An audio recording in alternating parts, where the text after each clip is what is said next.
Good evening mga ka-good vibes, ano? Ano itong hawak ko? Doctrines of the Bible. Alam niyo po ba, sa aking pag-i-scroll, actually matagal ko na po ito nakikita sa Shopee while scrolling. Parang nilalaktaw-laktawan ko lang. Pero litaw siya ng litaw. Di pinatulang ko na, di clinic ko. Aba, maganda po pala siya. At hindi po masyadong mahal, 750 pesos. And then, sulit po talaga siya dahil ang dami pong nilalaman. Tingnan nyo po. Ito po yung unang unang pahina, no? Na ayan. Ay, ano na lang po ninyo, I cannot discuss this because bago rin po ako dito sa aklat na ito. Anong tawag kasi doon? I-pause nyo ang video if you want to read it. At nakaka-bless po talaga kasi imported po pala ito. It's printed in the United States of America. Napakasulit po ng aklat na ito at mas magugulat kayo. Again, for saving time, no, you really just have to pause the video if you wish to go further on reading this.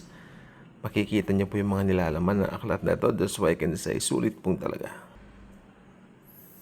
Big help because tayo po ay patuloy na lumalago spirituality. Sa spirituality natin, spiritually tayo naman po ay nagiging malago, no, sa pakikitungo sa ibang tao, kung paano natin magagamit yung faith natin, at higit sa lahat, paano may pa-practice yung sa Christian living na maging maayos naman. Okay?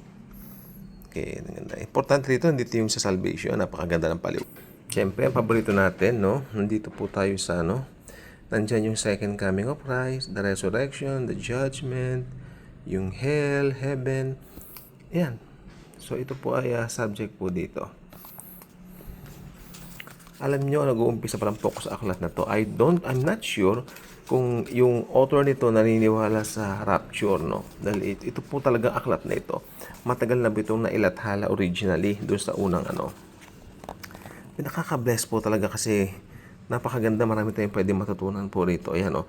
God, gusto ko to, His being and attributes. Matututunan nyo kanyang attributes dito. I mean, wow, it's a very nice find. Ako nga. Oo, quality find to na talaga nakita ko sa Shopee. It's not just a tool, it's a treasure. Okay, syempre, we also have here God the Son, the doctrine of Jesus Christ, no? Siya po ay God man, makikita po ninyo. Alam nyo, kung talagang i-click nyo lang po ito, ang tawag dito, ipopost nyo, mababasa yung content to. Yan.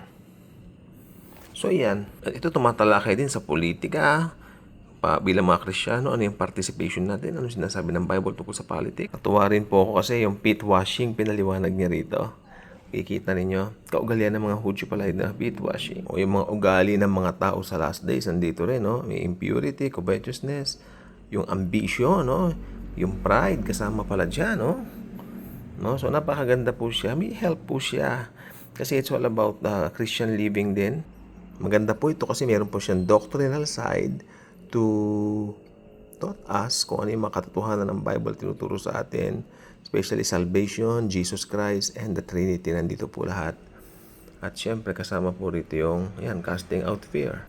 Yan po, oh, the doctrine of the future. Ito yung madalas natin pag-usapan. Dito po nakapaloob lahat ito. No?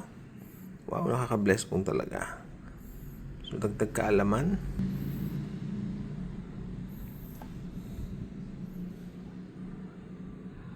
So, ang aklat pong ito ay highly recommended ko po, no?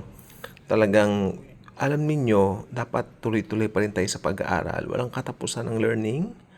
I believe learning is never ending dahil every day, Jesus can reveal something new to us through His Word. Basta importante lang matutunan natin, ayan, by way of the new birth. Tignan niyo po, how to get there sa heaven by way of the cross. Ayan, yung ginawa lang ni Jesus sa cross. So by all means, a highly recommended book, no, na naway i-order niyo rin po sa Shopee. Kayo rin po ay 750, ano ba naman 'yon kumpara sa matututunan niyo ng lifetime dito. So napakaganda po ng pwede yung matutunan dito. So I highly recommend this aklat na ito. God bless po.